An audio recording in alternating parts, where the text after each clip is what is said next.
भारत त्योहारों, उत्सव और आस्था का देश है।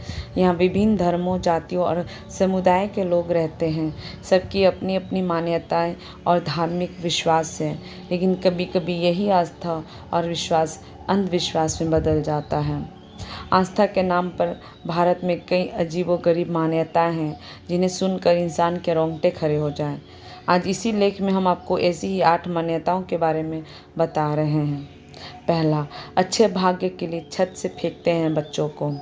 महाराष्ट्र के शोलापुर में बाबा उमर दरगाह और कर्नाटक के इंदी स्थित श्री संतेश्वर मंदिर में तो बच्चों को छत से नीचे फेंका जाता है। यहाँ ऐसी मान्यता है कि बच्चों को ऊंचाई से नीचे फेंकने पर उसका और उसके परिवार का भाग्योदय होता है। इसके साथ ही बच्चा स्वस्थ रहता है। यहाँ करीब 50 फीट की ऊंचाई से बच्चे को फेंका जाता है, जहाँ नीचे खड़े लोग उसे चादर से पकड़ते हैं। पिछले 700 सालों से यहाँ बड़ी संख्या में हिंदू और मुस्लिम अपने बच्चों को लेकर पहुँचते हैं। दूसरा, बारिश के लिए मेढकों की शादी। हमारे देश के ही कुछ हिस्सों में अच्छी बारिश के लिए मेढक और मेढकी की शादी पूरे रीति रिवाज से कराई जाती है। दरअसल असम और त्रिपुरा के आदिवासी इलाकों में लोग बारिश के लिए मेढकों की शादी करवाते हैं। यहाँ ऐसी मान्यता है कि मेढकों की शादी कराने से इंद्र देवता प्रसन्न होते हैं और उस साल भरपूर बारिश होती है। चर्म रोगों से बचने के लिए फुट बाथ है। कर्नाटक के कुछ ग्रामीण इलाकों में स्थित मंदिरों में भोज के बाद बच्चों के खाने पर लौटने की परंपरा है। यहाँ ऐसी मान्यता है कि ऐसा करने से चर्म रोग और बुरे कर्मों से मुक्ति मिल जाती है। दरअसल मंदिर के बाहर ब्राह्मणों को केले के पत्ते पर भोजन कराया जाता है। बाद में नीची जाति के लोग इस बचे हुए भोजन पर लौटते हैं।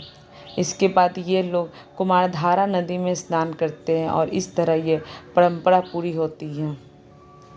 चौथा, विकलांगता से बचाने के लिए गले तक जमीन में। उत्तरी कर्नाटक और आंध्र प्रदेश के ग्रामीण इलाकों में बड़ी अजीब परंपरा है। यहाँ बच्चों को शारीरिक और मानसिक विकलांगता से बचाने के लिए उन्हें गले तक जमीन में गाड़ दिया जाता है। यह अनुष्ठान सूर्य ग्रहण या चंद्र ग्रहण शुरू होने के 15 मिनट पहले शुरू होता है। ऐसी मान्यता है कि बच्चों को कुछ घंटे के लिए जमीन में दबाने से उन्हें शारीरिक और मानसिक अपंगता से छुटकारा मिलता है। पांचवा, चेचक से बचने को छेदते हैं शरीर।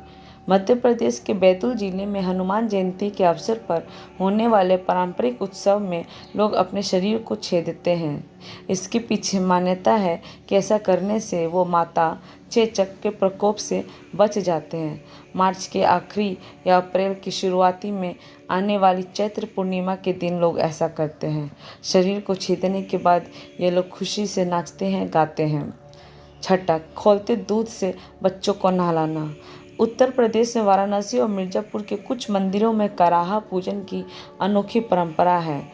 यहाँ नवजात बच्चों को खौलते दूध से नहलाया जाता है और यह काम बच्चे के पिता ही करते हैं। बाद में वो खुद खौलते दूध से नहाते हैं।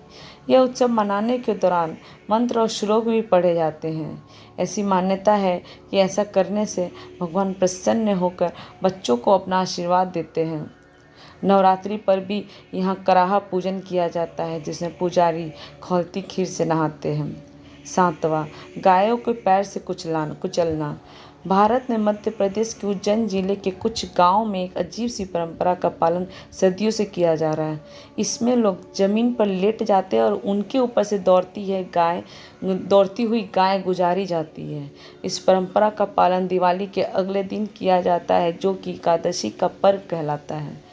इस दिन उज्जैन जिले के भीरावाड़ और आसपास के गांव के लोग पहले अपनी गायों को रंगों और मेहंदी से अलग अलग पैटर्न से सजाते हैं।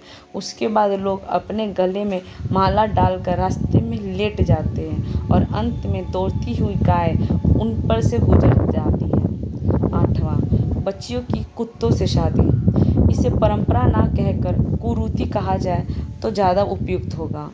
इसमें भूतों का साया और अशुभ ग्रहों का प्रभाव हटाने के नाम पर बच्चियों की शादी कुत्तों से करवाई जाती है। हालांकि ये शादी सांकेतिक होती है, पर होती है असली हिंदू तरीके और रीति रिवाज से।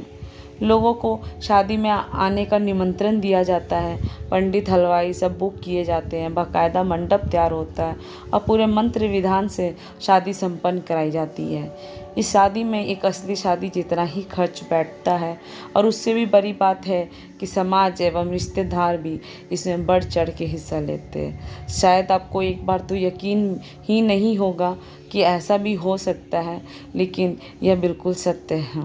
हमारे देश में झारखंड राज्य के कई इलाकों में परंपरा के नाम पर ऐसी शादियां सदियों से कराई जा रही हैं। Thank you.